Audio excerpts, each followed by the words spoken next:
Hello, ഇന്നൊരു book review ആയിട്ടാണ് ഞാൻ എത്തിയിട്ടുള്ളത്. കോളിൻ ഹൂവർ എഴുതിയിട്ടുള്ള ദി അഗ്ലി ലവ് എന്നുള്ള ബുക്കാണ്. ടേറ്റ് മൈൽസിനെ കണ്ടുമുട്ടുകയാണ്. അവിടെ വെച്ച് രണ്ടുപേരും ഫിസിക്കലി അട്രാക്റ്റഡ് ആവുകയാണ്. പക്ഷെ മൈൽസിന് ഒട്ടും ഒരു ഫിസിക്കൽ കണക്ഷൻ അപ്പുറം ഒരു ഇമോഷണൽ കണക്ഷനോട് താല്പര്യമില്ല. So he's putting forward to conditions. എന്റെ പാസ്റ്റ് ചോദിക്കാൻ പാടില്ല, എനിക്ക് നിന്നെ ആയിട്ടൊരു ഫ്യൂച്ചർ ഉണ്ടാക്കില്ല. ടേറ്റിന് ഇത് ഒട്ടും ആക്സെപ്റ്റ് ചെയ്യാൻ പറ്റില്ലെങ്കിലും വേറൊരു വഴിയില്ലാത്തതുകൊണ്ട് ഷീസ് ആക്സെപ്റ്റിംഗ് ഇറ്റ്. അങ്ങനെ അവരുടെ ആ ഒരു ഫിസിക്കൽ റിലേഷൻഷിപ്പ് മുന്നോട്ട് പോകുമ്പോൾ they are finding it really difficult. കാരണം എന്താണെന്ന് വെച്ചാൽ അവർ ഇമോഷണലി കണക്റ്റഡ് ആയി പോവുകയാണ്. അതാണ് ഈ നോവലിന്റെ ഒരു ഓവറോൾ സ്റ്റോറി എന്ന് പറയുന്നത്. ഇവരിതിൽ യുണൈറ്റ് ചെയ്യോ, സെപ്പറേറ്റഡ് ആവോ, എന്താണ് ഇയാൾക്ക് ഇത്ര വലിയൊരു പാസ്റ്റ് ഉള്ളത്, വൈ കാണ്ട് he have A proper relationship, ഇങ്ങനത്തെ കുറെ ക്വസ്റ്റ്യൻസിന് ഉത്തരം തരുന്നൊരു ബുക്ക് തന്നെയാണിത്.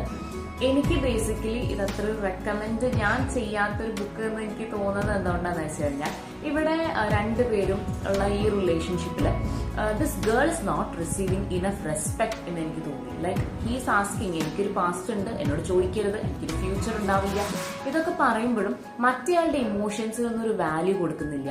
And this girl is taking on in this relationship. എന്നെങ്കിലും ഇയാൾ നന്നായിട്ട് തിരിച്ചു വരും എന്നുള്ള പ്രതീക്ഷയിലാണ് ഈ കുട്ടി നിൽക്കുന്നത്.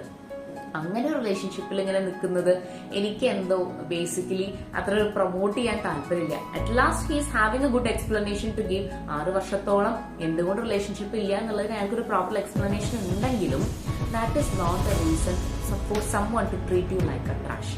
എനിക്ക് പേഴ്സണലി ഫീൽ ചെയ്തിട്ടുള്ള ഒരു കാര്യമാണ്. നിങ്ങൾക്ക് ഈ ബുക്ക് വായിച്ചു നോക്കാം, നിങ്ങളുടെ ഒപ്പീനിയൻസ് പറയാം. എനിക്ക് ബേസിക്കലി അത്ര അങ്ങോട്ട് ഇഷ്ടമായിട്ടില്ല. But you might be having a different opinion. So നിങ്ങൾക്ക് അത് കമന്റ് ഡൗൺ ചെയ്യാം.